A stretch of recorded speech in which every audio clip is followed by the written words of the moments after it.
Hello and welcome to Lost and Found the Missing. I'm your host, Sarah Janik Medium. Suzanne Morphew was 49 years old when she disappeared from a solo bike ride that she was taking on Mother's Day of 2020. Suzanne was a stay-at-home mom and was being treated for cancer at the time of her disappearance. She was married to Barry Morphew, and together they had 2 daughters. On Sunday, May 10th of 2020, Suzanne Morphew's bike is found just off of a trail on an embankment about 1 mile from her home by police. Her husband was working in Broomfield, Colorado, while her daughters were away for the weekend on a camping trip. A neighbor called 911 after trying to reach her friend Suzanne, who, along with Barry and the daughters, were unable to reach her at all for the day. She was soon reported missing, and no one was able to reach or contact her. The mountain bike was found close to the Morphew family home, and people speculate it may have been an accident. They found her helmet off the side of a road just over a mile away, which appeared to have been thrown out the window of a car. Her husband, Barry, mentioned that he believed it may have been a mountain lion that had attacked and killed his wife, although there was no evidence of her blood or remains around the bike, and doesn't explain why her helmet was so far away. Xander reports the mom took a solo bike ride and hasn't been seen since. The husband of a mom missing since Mother's Day is making a dramatic plea for her safe return. No questions asked. However much they want, I will do whatever it takes to get you back. Honey, I love you, and I want you back so bad. Mom of 2, Suzanne Morphew, vanished after going for a bike ride along this Colorado trail. Her husband, Barry, a volunteer firefighter, was said to be 150 miles away in Denver when she was reported missing by a neighbor. Oh, Suzanne, if anyone is out there that can hear this, that has you, please, we'll do whatever it takes to bring you back. We love you, we miss you, your girls need you. Barry Morphew and a friend are offering a reward of $200,000. There was no evidence of an attack at all. Some believe that it was more likely that she was actually abducted. Authorities actually doubted that Suzanne even took a bike ride at all because they found her hydration backpack and sunglasses in her car along with her wallet and IDs, but her cell phone was nowhere to be found at her home or the location that she went missing. On the evening of May 9th, the day before Suzanne is reported missing, Barry said him and his wife had a nice evening together and that he had last seen Suzanne sleeping in their bed the morning of Mother's Day on May 10th before leaving for a job in Broomfield. Barry owned a landscaping company and had to work on Sunday. Details quickly began to roll out around Suzanne and Barry's life. Investigators found a spy pin that Suzanne had actually purchased to prove her husband was having an affair with who she thought was a coworker. However, the pin proves quite the opposite. It holds intimate conversations involving Suzanne and a man named Jeff. It actually took the investigators 6 months to find him as he lived out of state in Michigan. Suzanne and Jeff had a one-time fling after they had finished school, but it wasn't until 2018 when Suzanne messaged him through social media saying, "Hey stranger," that they would actually begin their 2-year affair up until Suzanne goes missing. It was found that Jeff too was married with 6 children and that Suzanne and him had taken several vacations together over the 2-year affair and had actually talked about getting married and relocating. This became a point of interest as it was found that they messaged each other over 50 times on social media on May 9th, the day that she is last heard from. The last known time Suzanne accessed her cell phone was to take and send a photo of herself to Jeff around 2 p.m., her last proof of life photo. It's also found that Jeff had deleted and closed all of his social media accounts and messages showing any traces of his and Suzanne's conversations. Barry reportedly texted his wife on his way home on May 9th as well. However, he never hears back from her and sends another text saying, "Did you leave?" Investigators know that most times a spouse goes missing, especially in a third-party situation. It more than likely is the spouse or the affair partner. 8 times out of 10 cases to be exact. Authorities track Barry's cell phone and find it to have pinged all around their yard outside. Keep in mind they have a very large house. It's not tiny. But Barry reports that he was shooting chipmunks, even though the investigators inspect his yard and property, and they aren't able to find any evidence of him shooting the ground around his home. Meanwhile, Jeff had an alibi as he lived out of state in Michigan, and this actually checks out. He was where he said he was. He was cleared. A strange happening the day of the 9th was that Barry's cell phone was put into airplane mode for 6 hours the evening of May 9th, from 2 to 10 p.m. So they were unable to track his cell phone locations for that 6-hour period. Barry's location of his truck the evening of the 9th, though, was tracked through special burglar technology, and while his phone was in airplane mode, he told authorities he went to bed at 8:30 p.m., but his truck backed up close to their house around 10 p.m., and also they know that his truck was accessed many times throughout the night in the 3 a.m. hour, even though Barry told authorities that he had slept until 5 a.m. when his alarm clock woke him up on the morning of the 10th. He was also able to switch his phone out of airplane mode an hour and a half after he goes to bed. Interesting. His timelines and being asleep from 8:30 and having a peaceful evening with his wife, the cell phone being in airplane mode, which is odd in itself. Who puts their cell phone in airplane mode unless you're actually traveling on an airplane or you're trying to save your cell phone battery, which, to be fair, some of us have done, right?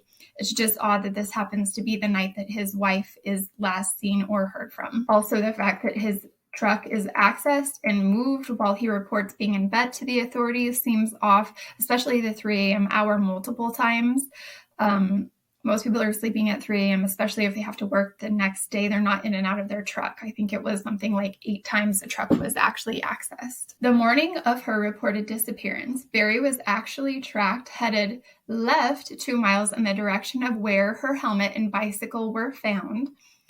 However, 2 miles into this direction, he suddenly takes a U-turn and decides to head in the direction of Broomfield, where he reports having to go to work. His truck was also pinged at the exact location of Suzanne's helmet, but tells the authorities he had spotted elk on his way to work, which was why he headed in the opposite direction before turning around and heading to work at 5:30 a.m. He also is spotted stopping at a gas station trash can on his way to work, as well as a McDonald's trash can and a men's clothing warehouse dumpster, a total of 5 different trash cans on the way to his work that morning. Barry has said he collects lots of trash in his truck and that he doesn't like to pay to have his trash taken out, so he used the free disposal. This is what he told authorities. Barry had plans to stay at a Holiday Inn hotel Sunday with coworkers in Broomfield.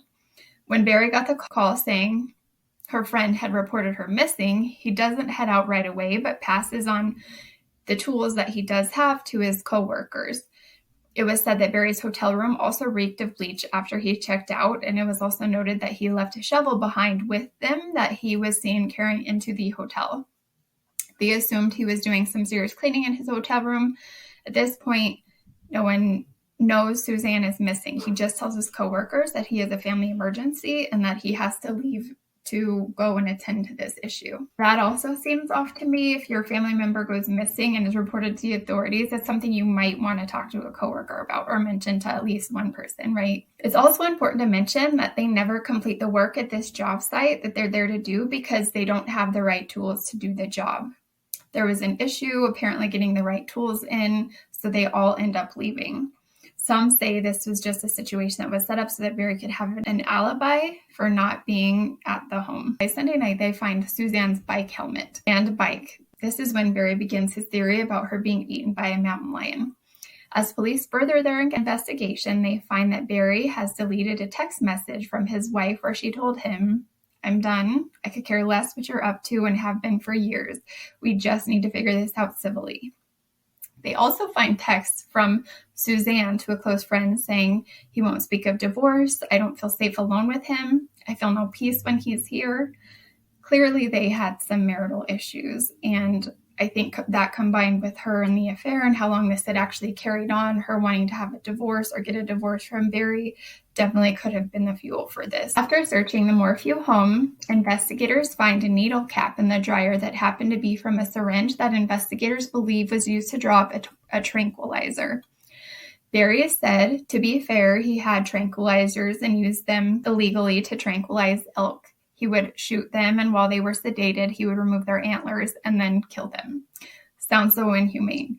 I get that some like to shoot for sport and antlers, etc., but that sounds more like torture. Can you not do that after the animal is dead? He admitted that he knew that what he was doing was illegal, but he said he did it anyways. Barry quickly became the main suspect in this case.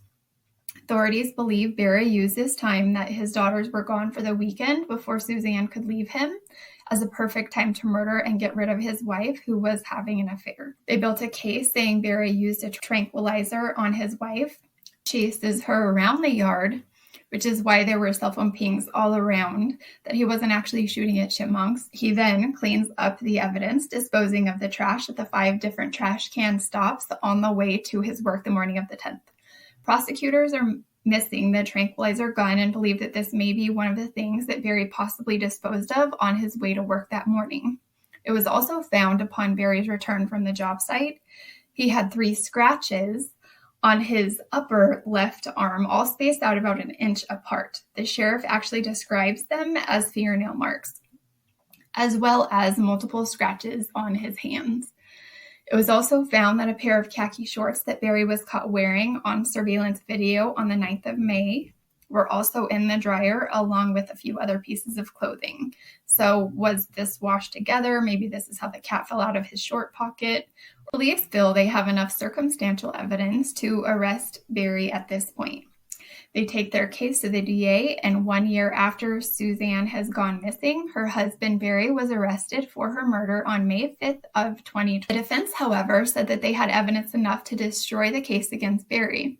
Here is where a little spin on the case, possibly the only thing that may save Barry, comes into play. Her car parked at the trail was checked for DNA and was found to have DNA evidence on the bike and in the back of her SUV. But it was also found to be unknown. Notice is a bank of known suspects' DNA that are within the data system containing their specific DNA. However, DNA from her Range Rover was partially matched to a DNA found in 3 other sexual assault investigations in Arizona, Florida, and Illinois. Remember, this is a partial match, not a full match. Since this was a partial DNA match, there are several speculations. First off, I want to add the DNA from the Arizona match has already been thrown out, was found not to be a match, and the man actually had 2 verified alibi. It was not the Arizona connection. Could Suzanne's disappearance also be a serial killer, a hitman, possibly linked to another missing persons case in Colorado? We have hundreds. Or could it have been someone she knew and had interactions with for a completely different reason that was not linked to her murder at all, but to her personally? Law enforcement did acknowledge that it doesn't mean the DNA is linked to the murder, but that she had interactions with this person. They were in her car at one point. The judge decides the state's evidence that Barry murdered his wife is substantial enough that they can go to trial. The trial was set for April of 2022. Barry then got out of jail on a $500,000 cash bond. The judge that is attending this case actually ends up recusing himself from this case. So Judge Murphy ends up leaving and dismissing himself from this case and is replaced by Judge Lama.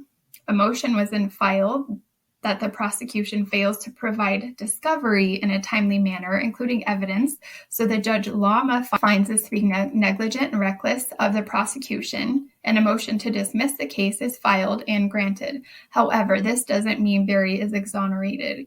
He can still be tried if the prosecution gets everything together and more evidence comes to light, or if Suzanne's body is found. So on May of 2023, Barry files for a $15 million suit against the prosecutors of his wife's case.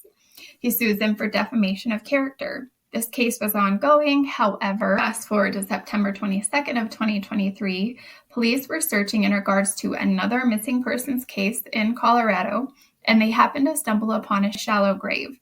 In this shallow grave, it is found to be Suzanne Morphew's body, more than 3 years after she has gone missing. Shallow grave says a lot. This was done with intent by a human, not a mountain lion. She was found in a field full of sagebrush in Moffett, Colorado, in a 75-foot radius, just 45 miles south of their home in Maysville, Colorado.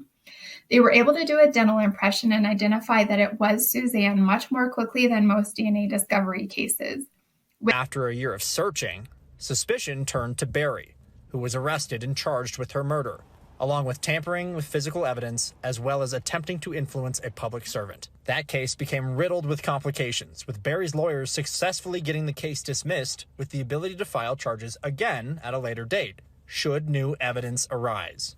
Just last week, the Colorado Bureau of Investigation found Morphew's body in Moffett.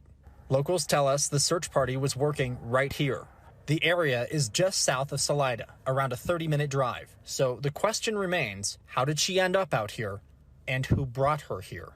Suzanne Morphew went missing from Maysville, Colorado in May of 2020 and was found 46 miles south, 3 years, 4 months later in Moffett, Colorado in Saguache County. With her having been gone 3 years and with this being shallow, it is very possible that weather and animals may have disturbed some evidence that may help solve her murder. However, we've seen cases solved that have been open for decades before being solved. It can be done. I'm sure we'll have plenty of updates when we hear of new discoveries or arrests being made. Seriously hoping, this being just one of the family of so many out there that have gone missing, that they are able to get some sort of closure in Suzanne's case. All right, guys, thank you so much for joining me as we tune into Suzanne's missing persons case. If you have found this video informative, please hit the like button and subscribe to Lost and Found the Missing for more missing persons content. Remember to stay safe and look out for one another. Until next time, Sarah Medium signing off.